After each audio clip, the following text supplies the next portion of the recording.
Genre très répandu dans la peinture européenne dès la fin de la Renaissance, la nature morte connaît une large diffusion également dans la peinture du XXe siècle, en tant qu'objet des expériences formelles des artistes contemporains.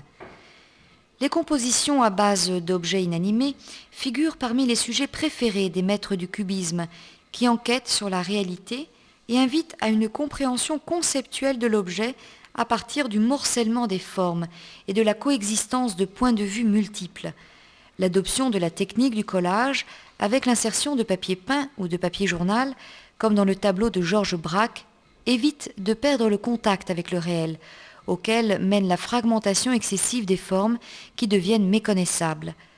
Les natures mortes peintes par Giorgio Morandi ont une portée différente.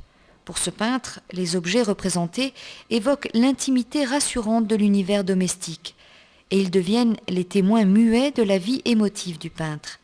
Les vases, les bouteilles, les ustensiles qui reviennent dans les très nombreuses compositions conçues par cet artiste se renouvellent à chaque fois à travers l'évolution de la sensibilité et du langage formel de leur auteur.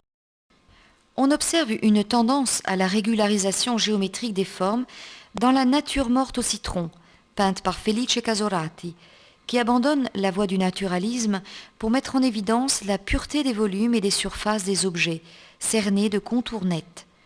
Les couleurs brillantes et violentes caractérisent la nature morte peinte par Émile Nolde, qui se caractérise par le contraste entre l'immobilité paisible du sujet et la peinture mouvementée, fortement expressive. Dans cette œuvre de Nolde, le langage formel l'emporte sur le sujet qui s'efface par rapport au tourbillon de couleurs.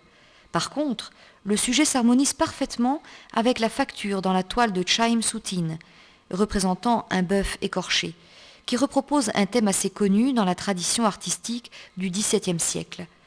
La portée dramatique du sujet, qui représente la mort avec un naturalisme impitoyable, trouve une correspondance jusque dans les touches de peinture drues et nerveuses.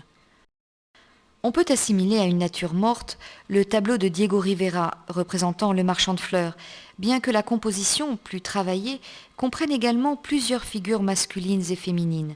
En effet, le rôle privilégié y est réservé au grand bouquet d'arômes blancs qui remplit la corbeille du vendeur, représenté avec un naturalisme précis, en harmonie avec la tendance artistique prédominante dans la peinture mexicaine du deuxième quart de ce siècle.